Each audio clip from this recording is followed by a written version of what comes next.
Amigas, amigos, bienvenidos a un nuevo episodio de Broom Podcast, episodio post-Canadá. E inmediatamente, Martín, vamos a hablar de Harry Potter y el misterio de qué le pasó a Lando Norris por la cabeza en ese intento de suicidio. Por amor a Dios, lo quiero matar. Lo quiero matar. Es que se merece el campeonato que perdió hoy, lo terminó de perder. La verdad es que no tengo palabras para... Creo que ni siquiera él tiene palabras para explicar lo que acaba de pasar. Viste que hasta pidió disculpas de la nada. O sea, creo que sabe que la cagó. No sé qué pasó, boludo. Pero ¿cómo no la va a cagar, Martín? Si tenía 5 milímetros del lado izquierdo para pasar a Piastri por el pasto y tenía 30 metros de pista del lado derecho y decidió irse por el lado donde no había pista, donde no cabía ni una moto, Martín. No es normal, no es aceptable. Ya perdió. Ya Lando Norris no será nunca campeón.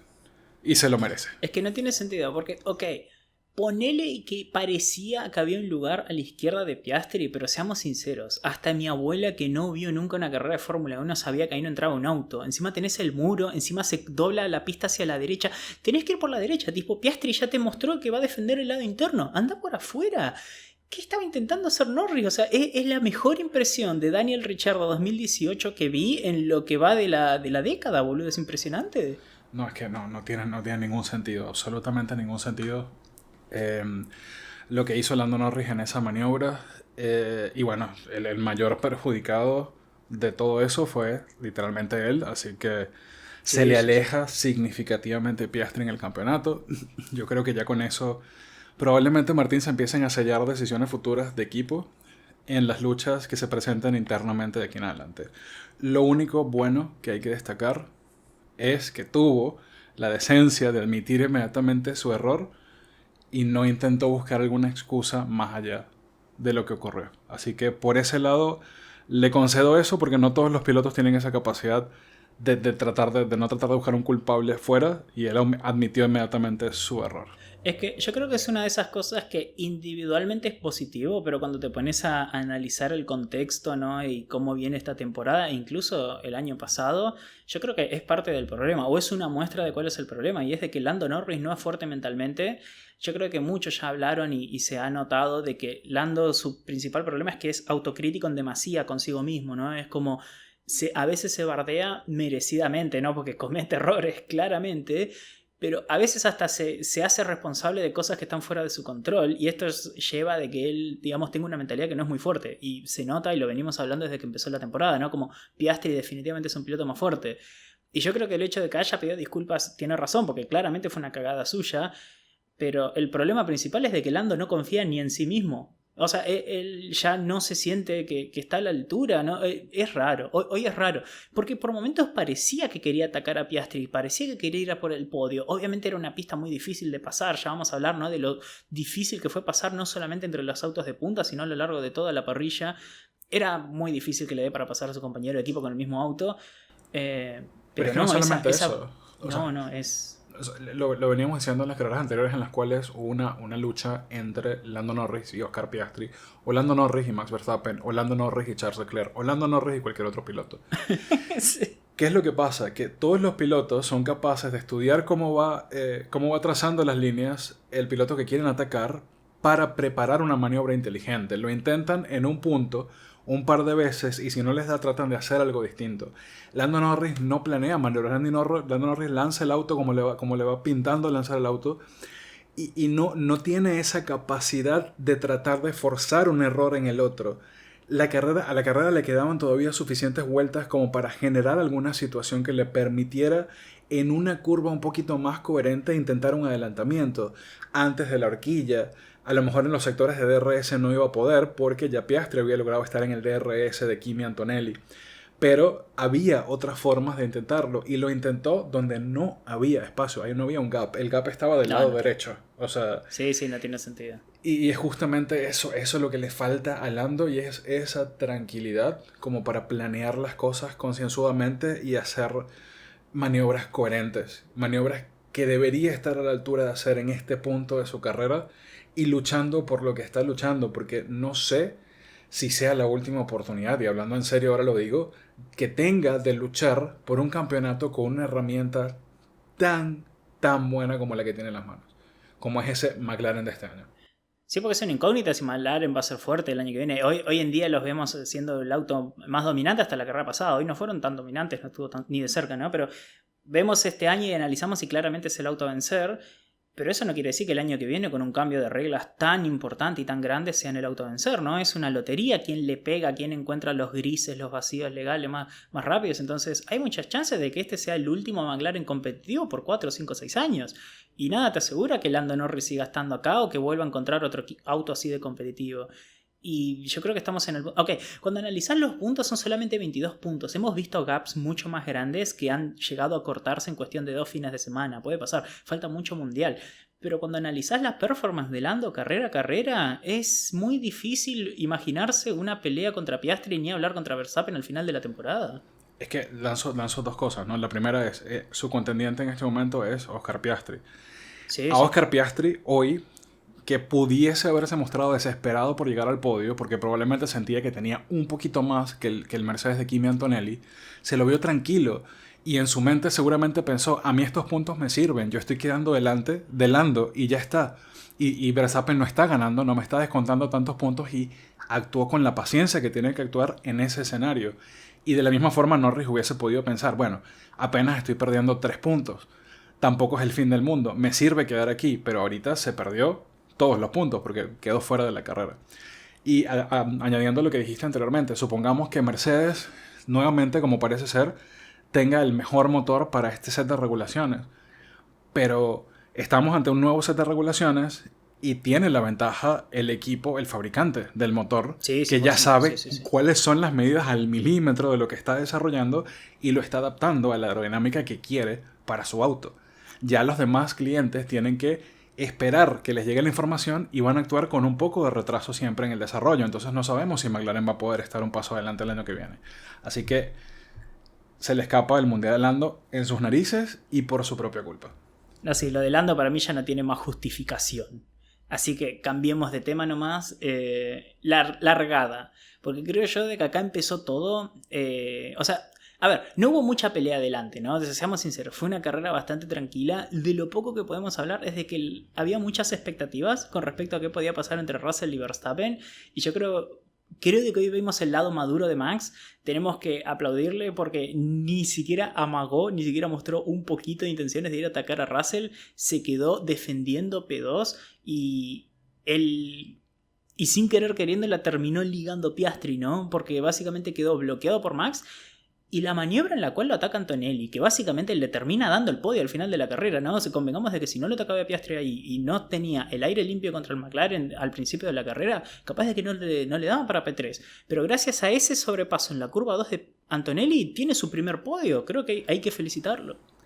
Fue una maniobra muy inteligente lo que hizo Antonelli de cómo trazó esas líneas al principio. Él mismo lo dijo, yo estaba muy nervioso, tenía mucho miedo haciendo estas maniobras, porque estuvo muy al límite, tenía al lado a pilotos con muchísima experiencia y autos muy buenos, y Antonelli salió victorioso en esa segunda curva y logró adelantar a Piastri. Yo creo que en la mente de Piastri dijo, no, Verstappen seguro pasa a Russell, yo me voy detrás de Verstappen. Claro. y no pasó, ¿no? Entonces eso le terminó por dar esa ventaja a Antonelli. ¿Y qué es lo que pasa? O sea, para analizar un poquito por qué quedó así Mercedes, por qué no pudo haber un cambio, por qué McLaren no adelantó luego a Antonelli en pista. Hoy los ritmos estuvieron muy parejos. Los ritmos de carrera de los primeros 4 equipos, de los primeros 4 equipos estuvieron muy parejos toda la carrera. No había una diferencia significativa como sí la hubo en las carreras anteriores de McLaren, que podía sacarle por vuelta un medio segundo. Y por eso no pudo cambiar las circunstancias de pista luego Oscar Piastri con respecto a Kimi Antonelli. Eso fue básicamente lo que ocurrió, lo que terminó por darle ese podio merecidísimo a Antonelli. Y para Mercedes, que hoy mostró un muy buen ritmo de carrera. Y según Russell y un tal Martin Karp, que dijo la semana pasada algo de la temperatura, pudiese tener que ver, ¿no? que haber jugado un rol en esta situación. Russell comentaba después de la carrera que le preguntaban si las mejoras que habían introducido para este fin de semana y en general en las últimas 2 carreras eran la respuesta a por qué estaban tan fuertes hoy, y Russell dijo, es que cuando la temperatura baja un poco gestionamos mejor el neumático, y eso fue lo que terminó por ayudarnos porque en general el ritmo estaba. Y en efecto, Probablemente en algún punto de la carrera los McLaren tuvieron un poquito mejor de ritmo, pero no era más de una décima o dos máximo. Y con eso, en una carrera donde tienes 3 zonas de DRS y trenes interminables de DRS, no es suficiente. No, no, no. La verdad es que me sorprendió lo difícil que fue pasar en esta pista, porque sabíamos de que con las 3 zonas de DRS podía llegar a haber chances de pasar, pero entre que la degradación fue mucho más alta de lo que todos esperábamos, incluyendo los equipos. Acá podemos excusarnos, creo que podemos usar excusa de podcaster de que cuando los mismos pilotos te están diciendo hay más degradación de lo que esperaba en la vuelta 7, podemos decir de que hasta ellos los agarró por sorpresa, ¿no? El desgaste de los neumáticos, especialmente en los delanteros, fue bastante impresionante. Y esa mezcla de que el aire sucio fue bastante fuerte y de que la degradación fue más alta de lo suficiente nos llevó a una carrera donde era muy difícil pasar en igualdad de condiciones. Necesitabas una ventaja de neumático impresionante para poder atacar y pelear por pista, o un error del piloto adelante, ¿no? Como mencionábamos en la charla sobre McLaren y Lando y toda la cosa. Entonces sí, la verdad es de que Antonelli básicamente terminó ganando un podio en la curva 1, curva 2, ganándole la tracción a Piastri, que creo de que ya se puede empezar a ver la madurez también de Piastri, ¿no? En eso de que ya está pensando en el campeonato. ¿Para qué le voy a pelear posición a este Mercedes si solamente son 2 puntos? Ya tengo como 15 de ventaja, vamos a gestionar. Y Antonelli aprovechó eso, traccionó como tiene que traccionar. Mercedes gestionó muy bien la carrera y nada, es un 1-3 gigante para Mercedes para el campeonato de constructores. Un podio merecidísimo para Antonelli, un excelente primer podio para su carrera. Y nada, creo que es mejor de lo que se esperaba Mercedes, estoy seguro de eso. Sí, creo que los primeros sorprendidos con el ritmo que tuvieron en general fue sin duda alguna Mercedes. Luego también entra un poquito en juego lo que veníamos comentando, Martín. El aire sucio de estos autos es demasiado. No hay nada que hacer, no hay nada que hacer. No. Y todos estaban en aire sucio, todos los que no pudieron justamente ganar posición estaban en ese aire sucio. Creo que allí está la otra parte de la respuesta, y es que Russell siempre tuvo el aire limpio para gestionar la carrera como le dio la gana. Y el enemigo a vencer el fin de semana en los neumáticos fue el graining. Era la pregunta que hacían todos los ingenieros a sus pilotos. ¿Cómo ves el graining? ¿Crees que podemos gestionar este graining por tantas vueltas? Y era lo que le ocurría al neumático y tenían ese desgaste tan marcado. Nada que ver con el año pasado. Nadie este fin de semana pudo exitosamente ir a una estrategia de una parada. Y digo exitosamente porque no funcionó ese approach en general. Que lo intentó algún piloto por allí, Martín. Ok, pero acá te pongo un asterisco, porque si analizamos, este es el tema, vamos a ser sinceros. Ahora básicamente vos mirás el top 6, vos mirás los primeros 4 equipos y yo estoy mirando atrás. Y si vos abrís la telemetría y te ponés a ver cómo terminó, octavo Hülkenberg a una parada, noveno Ocon a una parada, décimo Sainz a una parada, y atrás venía décimo primero Berman a una parada y décimo segundo Tsunoda a una parada. Y todos los de atrás, los que iban a... O sea, la verdad que los de atrás sí terminaron yendo a una parada. Pasa que son 2 fórmulas distintas. No sé si usarlo como excusa o no, porque los de punta están en un ritmo que son intocables, o sea... Y ahí te va lo de que son 2 fórmulas distintas. O sea, yo estuve viendo la telemetría toda la carrera, y en absolutamente toda la carrera, desde el primer lugar hasta el sexto o hasta el séptimo, cuando todavía estaba vivo en Lando Norris, ellos estaban girando en el mismo segundo.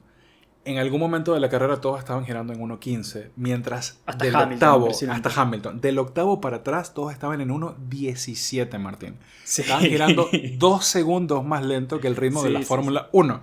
Y luego tienes a la Fórmula 1.5. Y pasó toda la carrera. Cuando los de adelante lograron entrar en ritmo de 1.14, los de atrás estaban en 1.16 altos, 1.16.9, 1.16.8.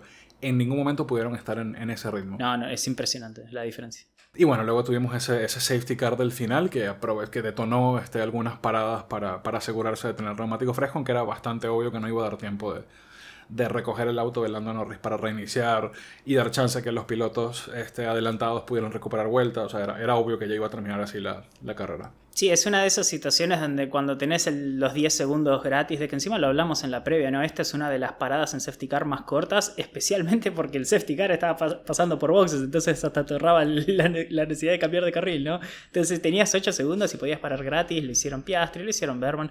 Al final no terminó siendo relevante porque era obvio que no se iba a reiniciar un safety car.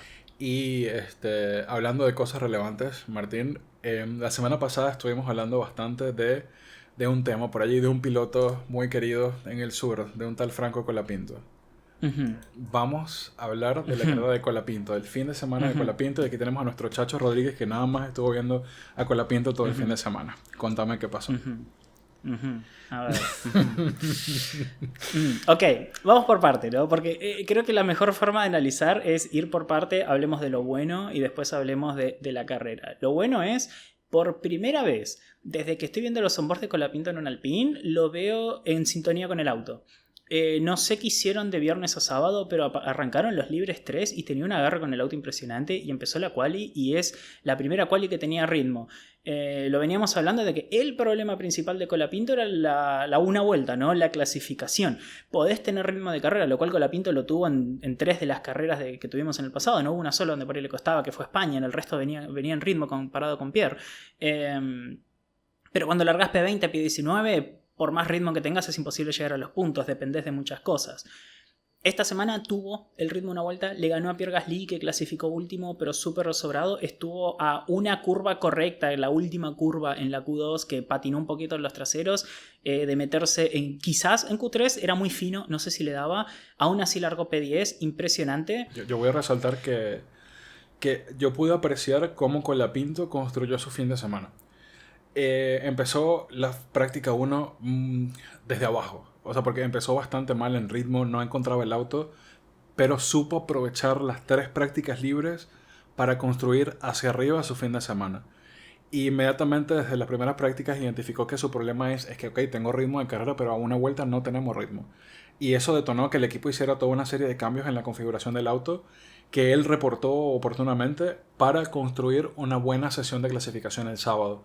Creo que si Colapinto no hubiese construido esa clasificación como lo hizo, no hubiese tenido ningún chance en la carrera de pelear por nada porque vimos que estaba bastante difícil de adelantar y las estrategias tampoco eran como salvavidas aquí como para generar un cambio trascendental en el orden, ¿no?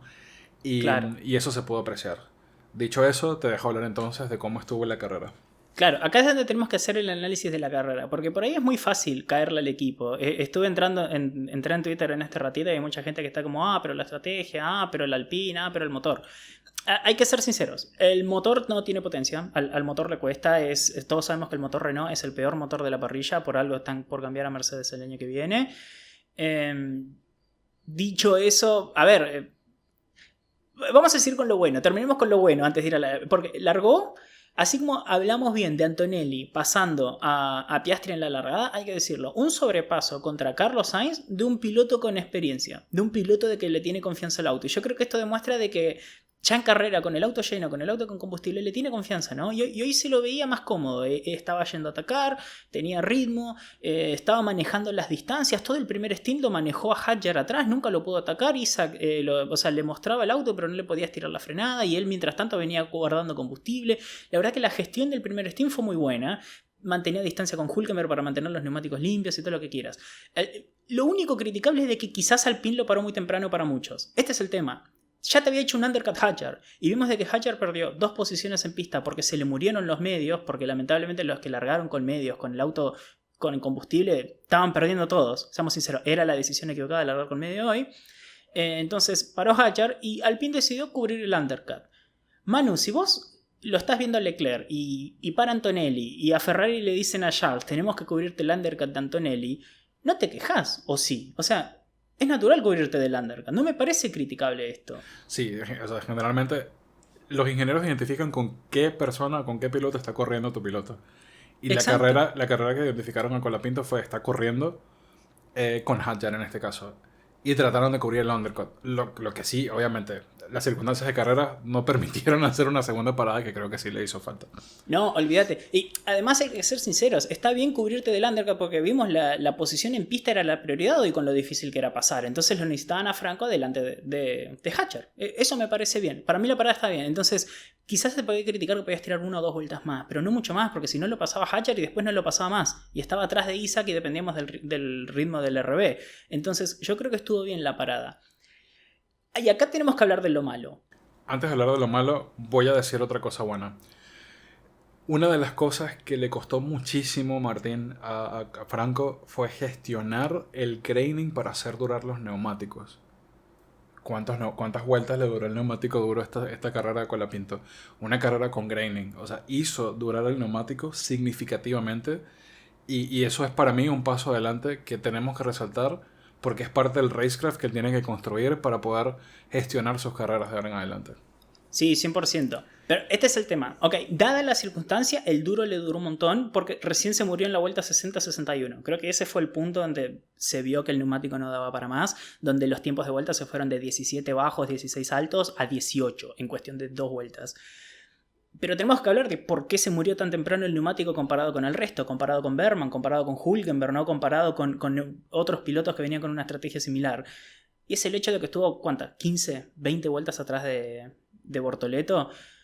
Y mira, cuando el Sauber hoy fue un buen auto, Hülkenberg terminó P8, hay que decirlo, la verdad es que Nico Hülkenberg hizo una carrera espectacular y los dos cubrieron, la verdad que los dos hicieron su trabajo perfecto, la verdad es que Sauber ejecutó una estrategia perfecta, largaron cruzados con los neumáticos, pudieron ponerse en una situación donde el que tenía el neumático más nuevo se escapó y el que tenía el neumático más viejo frenó atrás, no solamente a Colapinto, sino que a Hadjar, sino que a Berman. La verdad es que la estrategia de Sauber fue impresionante y son unos 4 puntos para Hülkenberg gigantes que la verdad es que ni siquiera hubiéramos esperado que Hülkenberg sume 2 carreras seguidas, ¿no? Con Sauber, así que impresionante para Sauber, hay que felicitarlos. Pero cuando tenés 20 vueltas de ventaja con un duro, tenés un Alpine contra un Sauber y no lo podés pasar, y en el medio degradás los neumáticos delanteros más de lo normal, más de lo que tendrías, porque pasás 20 vueltas en aire sucio, es algo que tenés que criticar, porque no podés, estas son las cosas donde lo quiero defender, y la posición final vos lo ves y P13, y la verdad que si vos me preguntabas antes, no sé, la semana pasada, si firmaba un P13 arriba de Gasly, P15, sí, lo firmaba, pero con los ojos cerrados. El tema es que cuando largás P10 y tenés el ritmo para estar en top 10, pero al piloto y el auto no le terminan dando porque no podés pasar un Sauber, te deja un sabor agridulce. ¿Qué querés que te diga? Me voy, o sea, es como... Bueno, Martín, yo quiero recordarte tu mood de las últimas 2 semanas después de las carreras con Colapinto y cómo ya lo dabas todo por perdido. Creo que hay mucho más que rescatar de este fin de semana que lo que lo que te pueda deprimir, creo yo, ¿no?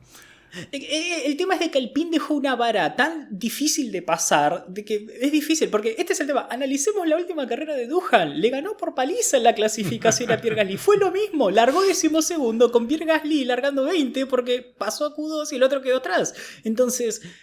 sí, esa fue la... Está bien de que chocó en la curva 1 con Lawson, lo de Duhan, nada que ver, ¿no? Pero, ¿entendés? Es difícil ponerte contento cuando sabemos de que si no había un safety car porque está el hiperpelotudo de Lando Norris y habíamos 4 o 5 vueltas más de carrera, Colapinto perdía con Bortoleto y con Gasly en 2 vueltas. No tenía el ritmo. Eran 3 segundos por vuelta más rápido los dos, ¿entendés? Literalmente la vuelta del safety car era cuando Bortoleto estaba preparando la maniobra para pasarlo a Colapinto. O sea... entonces...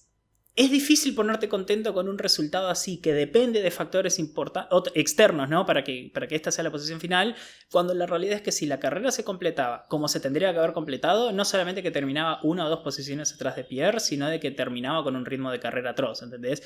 Y ahí yo creo que hubiera sido otra cosa si Gasly terminaba 14º y Colapinto 16º, 17º. Entonces... ¿qué querés que diga? Es difícil estar contento. Claro, pero en esas circunstancias, yo te soy honesto, si hubiese terminado así la carrera, creo que perfectamente podíamos estarle en este momento echando la culpa de la estrategia. Porque en el caso de Gasly, él empezó con la estrategia correcta, entre comillas, porque él sí empezó con duros. Creo que para los que iban atrás, realmente lo más inteligente era empezar con neumáticos duros, que realmente... son C4, o sea, no son realmente duros. Es un neumático que es blando en algunas carreras y medio en otras carreras. Claro.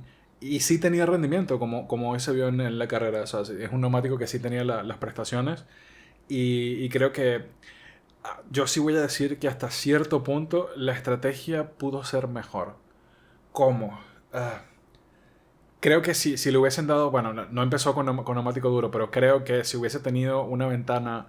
en el segundo stint de los de adelante, como para haber parado y poner otro neumático medio o otro neumático duro, creo que hubiese tenido un ritmo de carrera como al menos medio segundo o un segundo superior en las vueltas en las que estuvo ya más tendiendo al 1.17, 1.18, mientras los de adelante estaban girando en 1.14.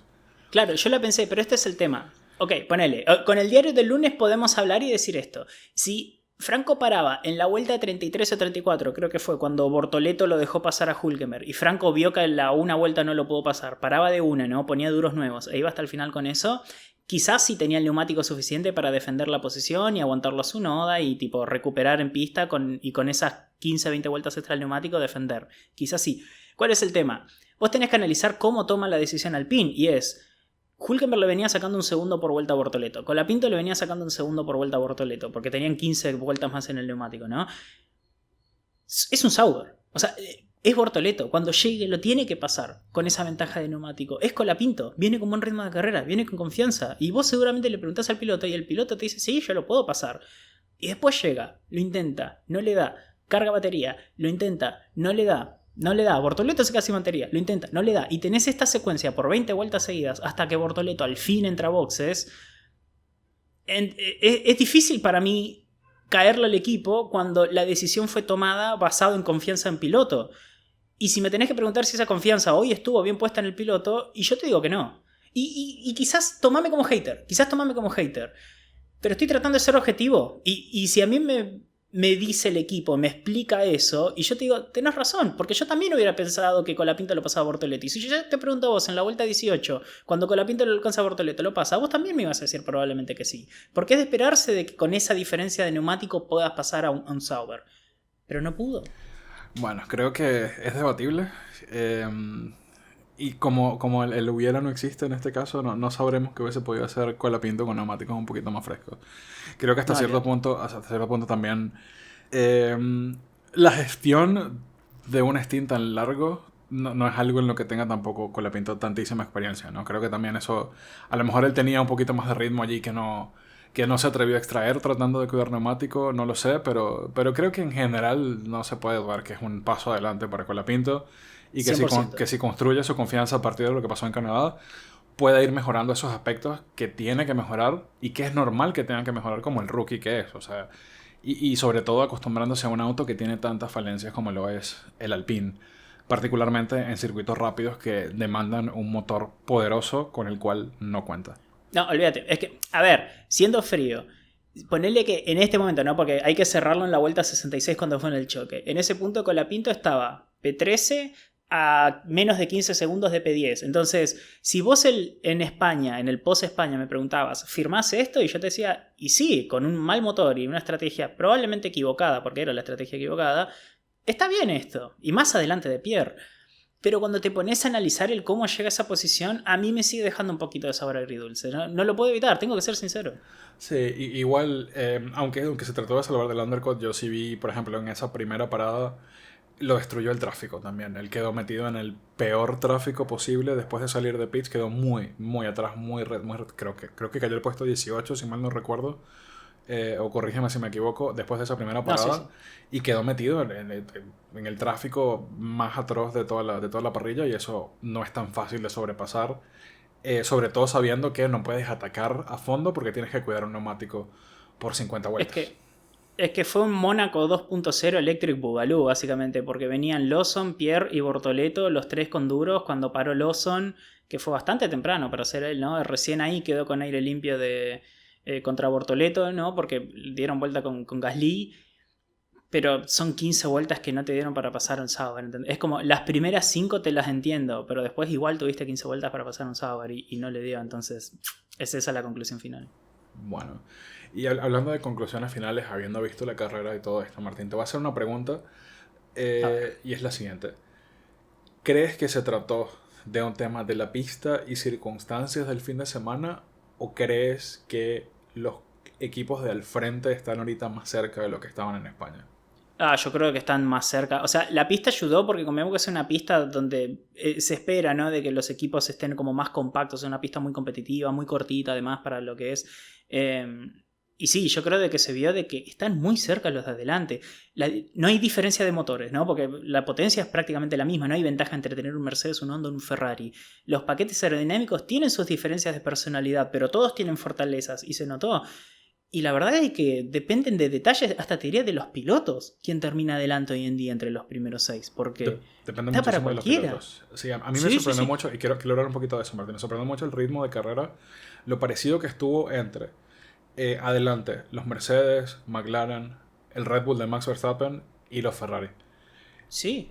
Y no solo Leclerc, Hamilton también. Eso te iba a decir, porque Hamilton incluso cuando tenía el daño después de haber desvivido a la marmota en el medio de la pista, que en paz descanse la Fs marmota. en el chat. Sí estaba un pasito por detrás de Leclerc, pero siempre logró meter el auto en el mismo segundo, y eso no lo había podido hacer Hamilton en todas las carreras de la temporada. Siempre Hamilton estaba girando en el segundo previo, o sea, un segundo más arriba, mejor dicho, del ritmo de Leclerc. Es decir, si Leclerc estaba hoy en 1.14, a lo mejor Hamilton lo giraba en una vuelta en 1.15, pero en la siguiente metía el auto en 1.14. Y no solamente que estaba en el ritmo de Leclerc, es que los dos estaban en el mismo segundo que McLaren, Mercedes y Verstappen. Y todos en algún momento estuvieron girando así. Entonces, lo que ocurrió con el ritmo de carrera es que, los dos, atrevidos del día, que fueron en este caso Lando Norris, que en paz descanse, y Charles Leclerc, que salieron con neumáticos duros. A ver, ellos en la última parte del stint con cada neumático duro que utilizaron, lograron hacer vueltas muy rápidas.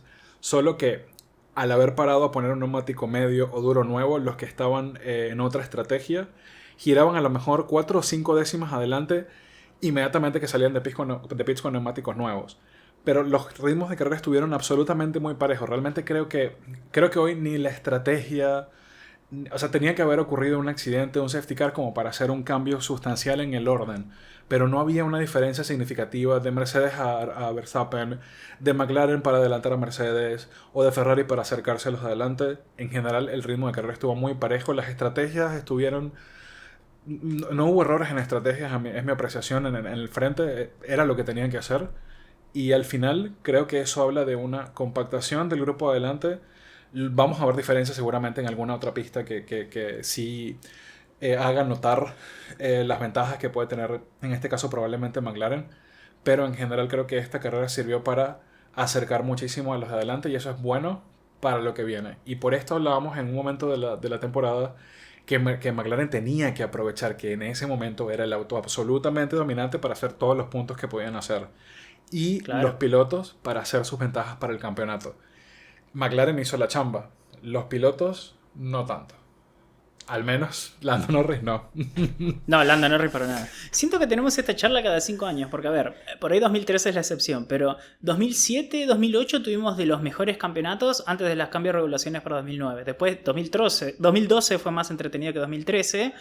Después 2021 fue una de las mejores temporadas de la historia. Cambio de generación en 2022. Y ahora llegamos a 2025 y tenemos tipo la parrilla al menos adelante, ¿no? En Fórmula 1 tenemos 4 equipos que están en centésimas de diferencia. No hay diferencia de motor, no hay diferencia de velocidad punta, no hay diferencia de velocidad por paso de curva. La diferencia está literalmente en quién mete qué curva bien y quién pisa mejor el acelerador y quién frena un poquito más adelante. O sea, son detalles muy, muy chicos, y la verdad es de que si McLaren no la ligaba con la gestión de neumáticos en las primeras 5 carreras, la verdad es que podríamos tener un campeonato hasta de constructores de A4 tranquilamente, ¿no? Y quizás termine siendo competitivo el año. No sabemos si McLaren se cae. Porque seamos sinceros, este fin de semana no fue el auto a vencer McLaren. Se veía que Mercedes y que Red Bull estaban a la altura. Leclerc estaba para meter pole, si no era porque, según él, el aire sucio lo arruinaba. Para mí no fue el aire sucio, si querés después lo hablamos. Sí, fue el aire sucio, sí, fue el aire sucio. Sí, vale, sí. Pero no, eso, la verdad es de que no hay diferencia entre los primeros 8, está para cualquiera. Y eso es realmente muy bueno, y justamente por esa cercanía en la que estuvieron este fin de semana, inesperada, para mí fue inesperada y creo que para ti también, creo que esa sorpresa que tuvimos va a justificar la siguiente sección del podcast, Martín, que son las predicciones. Y bueno, sí, Espera, antes de hablar de predicciones, yo tuve mi momento con la Pinto, hablamos como 10 minutos. ¿Querés hablar de Ferrari? Porque creo que hay cosas de las que hablar en Ferrari. We need to talk about... No, en Ferrari todo está... O sea, a ver, en la carrera de hoy, como te dije, yo creo que no hubo diferencias en estrategias. No hubo errores, perdón, en estrategias. Aunque a pesar de que Leclerc se quejó mucho, creo que visto desde afuera, siempre estuvo en el ritmo de carrera, y eso te habla de que pararon en el momento correcto. Nunca perdió significativamente en su ritmo con respecto a los que tenía adelante. Simplemente salió mal, se vio involucrado en el tráfico y quedaron a esa distancia por eso. Luego Hamilton tuvo el problema de de la división de la marmota en el medio de la pista que le arruinó el piso y que terminó por comprometer su ritmo de carrera, que sin embargo no estuvo lejos. Creo que es el fin de semana en el que estuvieron más cerca ambos. ¿De qué hay que hablar de Ferrari? De las declaraciones de Hamilton post carrera y de Fred Vasseur y los rumores que giran alrededor de Fred probablemente. Uno es que, bueno, Hamilton en la entrevista, hoy que se lo vio más tranquilo en lo que comentamos, era la entrevista más Ferrari que ha dado Hamilton. Ya creo que sabe dónde está parado. Creo que Hamilton llegó a Ferrari con una esperanza de un octavo título y en 2025 ya se dio cuenta de que eso no va a pasar y hoy muy tranquilamente dijo, creo que deberíamos enfocarnos en el auto del año que viene, en el auto de 2026 para que no tenga los mismos problemas que tiene este auto. Esas fueron las declaraciones textuales de Hamilton. Yo creo de que ya por Hamilton pasó por todas las etapas del duelo posible habidas y por haber, ¿no? Porque vimos la negación al principio, que decía, no, vamos a ser competitivos. Claro, lo vimos el enojo, vimos la depresión y ahora ya está en la aceptación. Ahora como, ok, este es el auto, no hay nada que hacer a pensar en 2026. Lo cual a mí me sorprendió y lo raro es que se le dijo a Fossaroli, no a los británicos. Es como que le salió del alma, ¿no? Y también impresionante Fossaroli que al aplaudirlo de los mejores entrevistadores del corralito, ¿no? Porque sacarle a Hamilton es digno de titular. Sí, no, es un titular. De hecho, eso, el que lo escuche lo va a poner de titular mañana en más de un medio especializado. Y bueno, más allá de eso, se empiezan a hablar de las declaraciones de algunos medios italianos con respecto a Fred Vasseur. Y es algo que siempre ha pasado. Siempre que Ferrari no está rindiendo, se buscan culpables en vez de soluciones. Y es lo que está pasando ahorita. Ahorita Fred está siendo señalado como probablemente el culpable de lo que está pasando ahorita Ferrari. Y Fred dio unas declaraciones interesantes diciendo que el equipo ya había cambiado de pilotos, ya había cambiado de team principal, pero que solamente había una cosa que no había cambiado. ¿Qué crees tú que se refería con eso? No sé, supongo que a cómo se manejan como equipo por dentro, no sé a qué en particular te refieres. No sé tampoco, por eso te lo pregunto, porque o sea, lanzó como eso. Hay una cosa que no hemos cambiado. No sé si es que quiere cambiar a John Elkann o a qué se está atreviendo a decir Fred Vasseur, pero sí, está ahorita en entredicho su continuidad con Ferrari. Si me lo preguntas, la solución de Ferrari nunca ha sido cambiar de team principal, sino que de cultura probablemente. Pero sí, en las siguientes semanas vamos a escuchar rumores de, bueno, probablemente de que olvide el nombre, Martín, del campeón de Le Mans el día de hoy. Es que eso, vamos a poner en contexto, porque los rumores empezaron antes del fin de semana, ¿no? Era como se estaban preparando para un mal fin de semana Ferrari, que todos esperábamos de que no sean los más dominantes, y lamentablemente las posiciones en pista están por detrás de los dos Mercedes, del único Red Bull competitivo y del único McLaren sobreviviente, ¿no? Así que es en línea con lo que se esperaba. Y lamentablemente ahora con el diario del lunes tenemos que decirlo, Ferrari ganó por paliza en Le Mans, están teniendo el mejor año de WEC creo que de los últimos 50, 60 años de Ferrari, porque los tres autos están dominando en absolutamente todo. De hecho, no solamente que ganaron, sino que estaban para meter 1, 2 y 3. Manu, vos no estabas feliz, ¿no? Cuando viste que quedaron 1, 3 y 4, que se metió un Porsche ahí en el medio. No, que estorbo ese Porsche ahí en el medio, no. Me arruinó la foto. No, Kevin Estre, uno de mis pilotos favoritos. Pero en fin, hablamos de Fórmula 1. Cuestión, el director de este proyecto de WEC, ¿no? Que viene desde hace 3 años, ¿no? Que lo empezaron a construir en 2022 para competir en 2023. Se están hablando de que lo quieren reemplazar, ¿no? Hacer como una especie de Red Bull cambio Tsunoda Lawson, ¿no? De sacarlo a Vasseur y de meterlo a este muchacho que yo tampoco me acuerdo el nombre, perdón por errarlo, tendremos que googlearlo. Pero eso, básicamente, claramente probablemente viene de adentro y también hay presión por parte de los medios italianos de que haya un cambio de aires. Para mí no justifica, porque Vasseur sabía que hacía una apuesta grande este año tratando de hacer un cambio de paradigma, ¿no? Un cambio de cómo se manejaba el auto para ver si podían sacarle alguna décima más. Cuestionable, ponele, pero el chabón se la jugó. No salió. Y ahora todavía falta ver cómo prepararon para 2026. Para mí se merece llegar a 2026 y darle aunque sea el primer año entero para ver cómo lleva a cabo un cambio de dirección tan grande, ¿no? Como un cambio de reglamento tan importante. Y si ves de que en ese año se maneja mal, como por ahí pasó con Maurizio Arrivabene, ¿no? Allá por 2017, ok, le dimos 2 años, falló, ahora sí podemos hablar de cambio. Pero cambiarlo tan temprano para mí es demasiado. Es medio de termo por parte de los Thanos. Pero siempre lo hacen. Y no le han dado suficiente tiempo, creo que a ninguno. Y más allá del tiempo, el poder dentro de la organización como para hacer todos los cambios que tenga que hacer y construir un proyecto a largo plazo, como por ejemplo, si recordamos, hace menos de 10 años, McLaren estaba en las absolutas ruinas. McLaren era un equipo que estaba destinado a tener el futuro que tuvo Williams en algún momento o que está teniendo Alpine ahorita. Y le dieron las riendas del equipo a esa dupla de Zak Brown con Andrea Stella y terminaron por construir un proyecto que les llevó años construir para llegar al punto en el que están hoy en día. Y eso es lo que no ha tenido la paciencia de hacer Ferrari en estos tiempos, y creo que es lo que necesitan. Y justamente ahorita que viene un cambio de reglamento, creo que no es el mejor momento para estar pensando en cambiar de team principal, porque ya ese proyecto está encaminado, ya ese proyecto se está construyendo bajo unas directivas técnicas y unas directivas organizacionales que no deberían cambiarse en el medio del proyecto. Eso no va a traer ningún beneficio para nadie.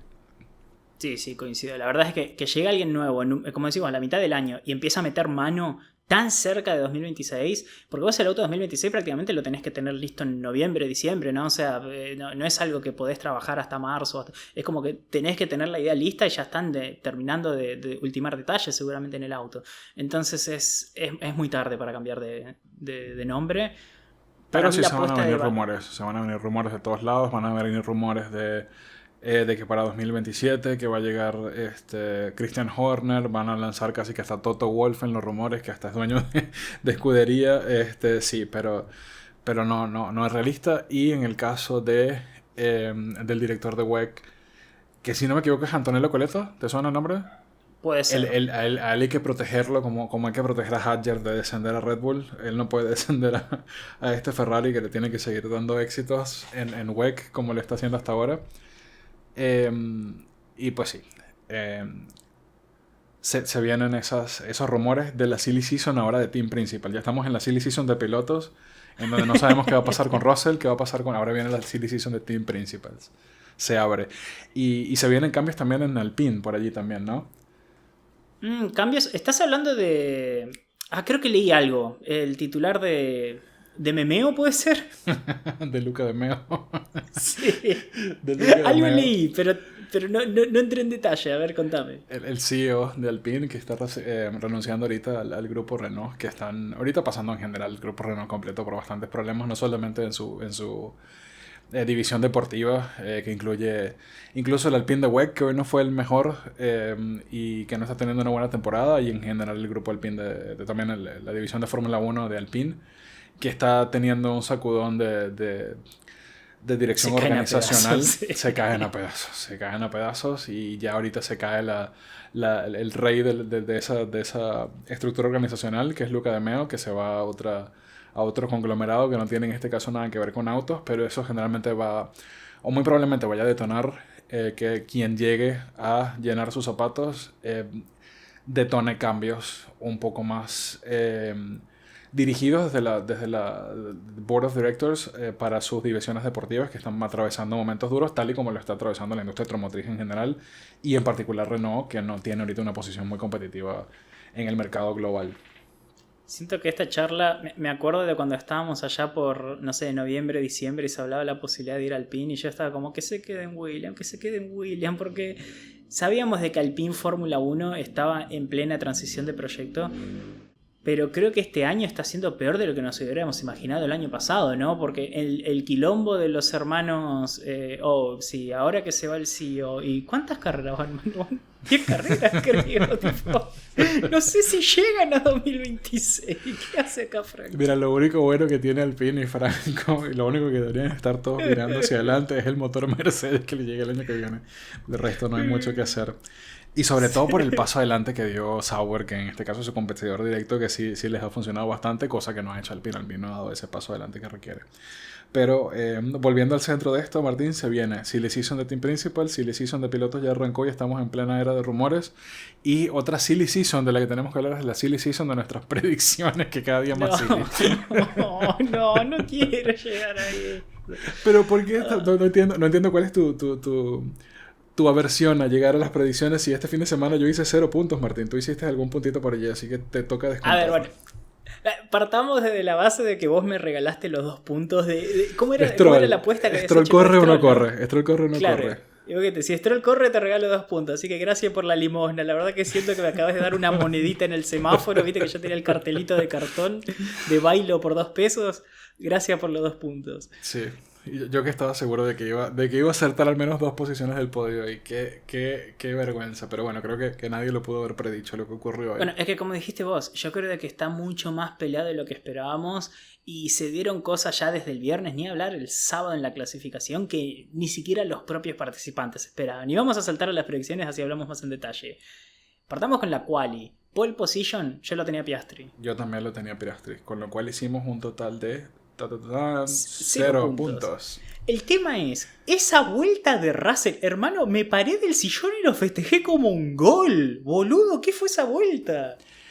Fue un vueltón, pero es que Martín, la vuelta de Russell no la estaba peleando con Piastri. ¿Con quién estaba peleando Russell? No, la estaba peleando con Verstappen, ¿no? Está bien, ese es el tema. Okay, creo de que podemos hablar de que McLaren por primera vez introdujo un paquete de mejora que era, creo que suspensión y alerón traseros y no mejoró el auto. Es la primera mejora negativa que tienen desde Miami el año pasado porque desapareció. No sé si es necesariamente que se acercó Mercedes o que no avanzó McLaren. Tenemos que analizar también de qué es lo que está pasando acá. Pero ahí lo podemos hacer la semana que viene, ¿no? Por ahí un poquito más en frío. Pero sí, nosotros esperamos una paliza de McLaren, pero la realidad es que podría haber sido pole de Leclerc, podría haber sido pole de Verstappen, podría haber sido pole de Piastri, podría haber sido pole de Lando Norris 2024 quizás, pero 2025 está difícil. Pero la vuelta de Russell, boludo. Creo que ya aprendió a amar Canadá. Le fue bien el año pasado, le fue bien este año. Y Regina George está ahorita en su circuito favorito del calendario aparentemente. Y el siguiente es Las Vegas, probablemente es el otro donde vamos a ver destacado allí a George Russell. Y sí, fue un vueltón de clasificación lo que hizo Russell este fin de semana. Pero como te decía, la peleó con Verstappen, no la peleó con ninguno de las dos McLaren. Los dos McLaren no estaban allí para pelear la pole position y no estuvieron en todo el fin de semana. Sí. Pero bueno, eso ya es una discusión para otro día. Último. Yo lo tenía Yuki Tsunoda. Que yo, no sé si te acordás, también lo meto de la mano, ¿no? Con mi predicción loca de que yo pensé que iba a haber un accidente y que uno de los involucrados iba a ser Tsunoda. La verdad que tuvimos una largada súper limpia, ¿no? Para lo que es el estado de la pista y para lo que son estos autos. No se chocó nadie, así que 0 puntos por la predicción especial y 0 puntos por el último. Hablando de largada limpia, o sea, generalmente en Canadá se ven largadas limpias a lo mejor adelante, pero como entran tantos autos juntos a la primera y segunda curva, generalmente se ven muchos accidentes en esa guilla de 2 curvas, en esa S. Y no se vio este año, los pilotos estuvieron a la altura. Pero bueno, si yo tenía último a Oli Berman y tampoco el Haas estuvo hoy un poquito mejor de lo que yo esperaba. Porque venían bastante mal, venían sin muchas posibilidades, pero bueno, tampoco, 0 puntos por allí. Sí, no, la verdad es que lo dejás impresionante porque terminó con 9º, 11º Berman. La verdad que tranquilamente podría haber sido doble puntos. Así que sí, la verdad que le erraste bastante fiero ahí. Pero donde le erré más todavía, Martín, es en el podio. Ahí se nota que erré absolutamente todo. A ver. Tercero. ¿A quién tenías tercero? A Charles Leclerc.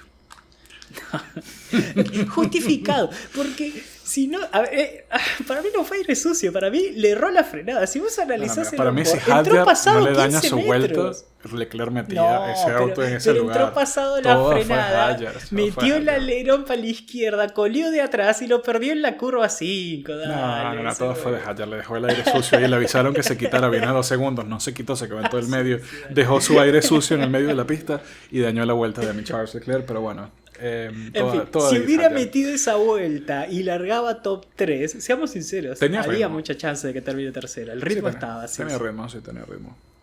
Segundo. ¿A quién tenía segundo? Lando Norris. No. Y Lando Norris no terminó la carrera. 0 puntos.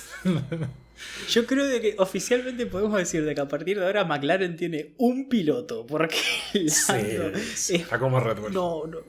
Porque no es solamente la carrera el sábado. ¿Cuántas vueltas anuló? ¿Cuántas veces se pasó la última curva? La verdad es que ay, Dios. Qué fin de semana para el olvido. Y bueno, ¿a quién tenías de primero? Supongo que lo tenías a Oscar Piastri, obviamente. Yo tenía a Oscar Piastri. ¿Y tú a quién tenías de tercero? No me dijiste. No. Vamos con mi podio, porque vos no ligaste nada. Yo cero. Yo tercero lo tenía Russell, porque ya había dicho de que era la vuelta del podio piano Russ. Russell terminó ganando, así que le digo un punto porque Russell sí estuvo en el podio. Después también lo tenía segundo a Norris, ignoremos. Y yo también pensé que Piastri iba a largar, ¿no? Pero creo que ni Verstappen ni Russell se esperaban esa vuelta que hicieron en quali. Para mí es de otro día lo que hicieron, de otra temporada la vuelta que metieron en quali. Sí, bueno, sin duda. Pero bueno, aunque sea hiciste por allí un puntito. Así que, no, como te digo, no sé cuál es tu lamento si recortaste. Ahora vamos a reírnos de la predicción loca. Mi predicción loca era, como ya dije, de que chocaban en la vuelta 1, que había safety car o bandera roja. No hubo nada, todo súper limpio. Hasta la aparición de Lando Norris no había pasado nada en la carrera, así que más cerrado imposible. Bueno, pero la mía estuvo peor. Yo dije que Alonso quedaba quinto o sexto en el día de hoy. No sé qué me pasó por la cabeza, pero bueno, empezó bien Alonso. Creo que el problema de Aston Martin hoy fue que la degradación los mató. Sí, los asesinó. Las asesinó completamente. La ventaja es, ok, este Aston Martin me hace acordar a Pierre Gasly el año, las 7-8 carreras que estuvo en Red Bull. Porque no sé si te acordás de esa época, eran los de punta, Gasly en el medio de la nada y después la Fórmula 2. Y ahora son los 4 de punta, Alonso ahí en el medio colado y después los de abajo. Es como que está ahí el nano, tipo, no lo sacás del medio. Sí, no, y me dio risa la radio del nano hoy donde el equipo le dice, no, ten cuidado en las entradas de las curvas 3 y 8. Y sí. El nono le respondió, estamos corriendo, no probamos. Así como sí, no son pruebas, muchachos, dale. Sí, claro, sí, pónganle voluntad, les dijo así. Ay. Ok, posición Colapinto, tú vas a decir la tuya, yo voy a decir la mía y luego te voy a dar una teoría conspirativa que vamos a empezar a probar para nuestras siguientes predicciones. Dale, yo lo puse P17. Yo lo puse P11. ¿De qué lugar quedó? Quedó P13. Está quedando en el promedio que lanzamos. La próxima lanzo que queda de primero, tú de décimo y ese punto queda quinto. Lo metemos en los Yo puntos lo meto a base en los puntos, de magia. Sí. Y si quedan los puntos aquí, hacen donaciones en el podcast Los Argentinos. Sí. Pero tampoco tan loco. Hagamos algo más disimulado, como P7 y P11, ¿entendés? Cosa que queda ahí P8, P9. Pero ¿cuál es el miedo al éxito? Yo lanzo P1, tú lanzas P10. Vamos de a poco. Hay que ir paso a paso para que no llamar la atención, porque si no nos van a investigar por brujería, boludo. Y bueno, ¿qué es lo peor que puede pasar? Y bueno, entonces, ¿cómo quedamos en el campeonato? Porque yo quedé con 49 puntos. Ya va, déjame tomar aquí los datos. Sería 0 la más calculadora. 0 más 0 más 0 más... 0 puntos en total. 0. Yo sigo con 61.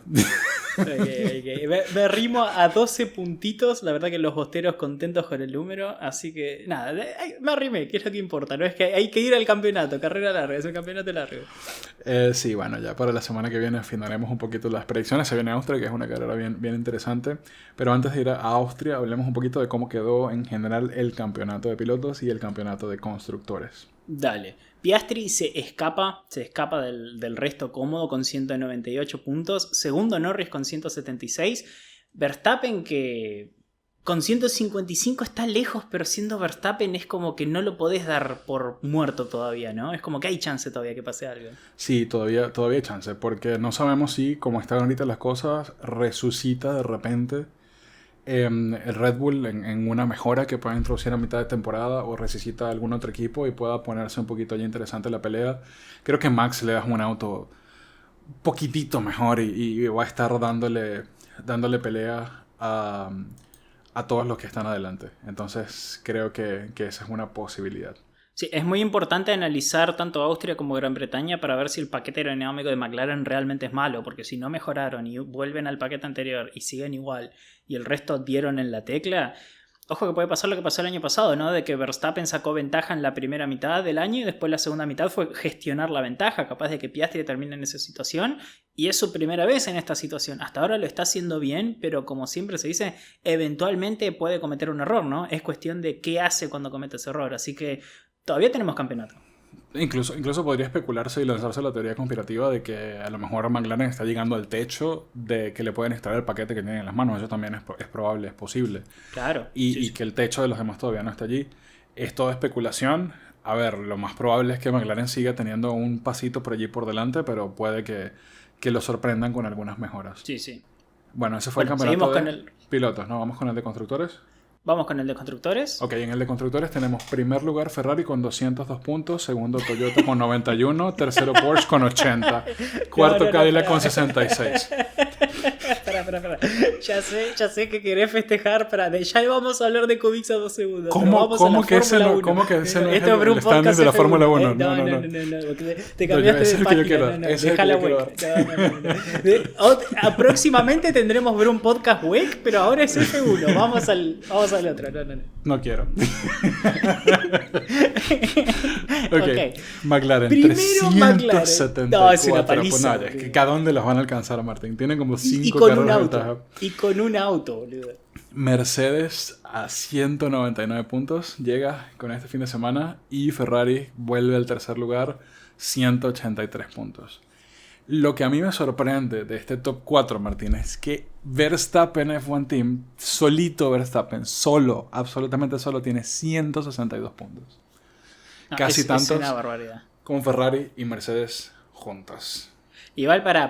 Tsunoda aportó 10 de los puntitos. Vamos a darle el mérito que se merece el enanito, porque él dio su granito. Lo invitó un amigo, pero él está. Bueno, pero hay que destacarlo de Verstappen. Realmente es remarkable, realmente, sí. Williams hoy dio un pasito atrás. Sin embargo, sigue sólidamente adelante en ese grupo medio con 55. Haas, 28. Empatado con Racing Bulls, que también tiene 28. Muy peleado el grupo medio. Luego tenemos a Aston Martin, que de a poco se viene recuperando. Ahora tiene 22. Y cerramos Sauber con 20 puntos. Y Alpine en el fondo de clasificación con 11 puntitos. Sí, yo creo que objetivamente podemos decir que en este momento Alpine es el peor auto. Creo que es lo más destacable de que es el único equipo que depende de muchos factores externos para pelear por los puntos. Porque Aston Martin tiene un auto sólido y lo tiene Alonso, ¿no? Y la una carrera que Stroll meta, no sé, P7 dentro de 2 meses, van a sumar puntos. Sauber, que Hülkenberg está imparable y... Ojo que hoy fue Hülkenberg por posición de pista y porque ligó la estrategia, pero la semana que viene puede ser Bortoleto el que mete una buena quali y le dan todo a Bortoleto. La verdad es que están para pelear por los puntos. Ni hablar Racing Bulls con Hadjar, ni hablar Haas de que ya lo dijimos, estuvieron uno noveno y el otro 11º. Williams de que es uno de los mejores autos en pistas como Austria, probablemente van a ser muy sólidos. La realidad es de que está para cualquiera, menos para Alpine en ese grupo medio. Y bueno, para los tifosis, lo único que hay que celebrar este fin de semana, que no es poca cosa, es la victoria en Le Mans, donde tenemos a Kubica con el chinito, cuyo nombre no puedo recordar. Xi Feixet. Con Xi y Hansen, que lograron esa victoria en Le Mans. Muy bien, Ferrari logrando el primero, tercero y cuarto lugar en esa carrera. Ojalá pudiésemos cambiar los puntos de WEC por ser Fórmula 1. Ojalá pudiéramos tener a Kubica con una mano dominando como lo hizo en WEC. 10 horas de 24 manejó. Es la cabra, boludo, es la cabra. ¿Qué nivel tiene Kubica en esa categoría en WEC? La verdad es que fue un carrerón. Le sobra, Robert. Sí, sobra. O sea, y ni siquiera fue el equipo que estaba como... destinado a ganar al principio del fin de semana. No empezaron tan bien, no tuvieron una buena quali, simplemente hicieron todo bien en la Real creo que 15º, 16º, ¿no? La verdad es de que es la tercer Ferrari, tiene los 2 peores compañeros de los 9 pilotos Ferrari que hay, y Kubica les dijo, ¿sabés qué? Tengo ganas de tener reloj nuevo, se los puso de mochila, manejó 10 horas como quiso, con una mano, no, la verdad es de que... ¡Ah, qué piloto! Dejen a Coleta en WEC, no lo traigan a F1 todavía. No lo desciendan a Coleta. No lo desciendan a Fórmula 1 todavía. No lo desciendan a F1. Esperen a ver cómo está ese motor para 2026.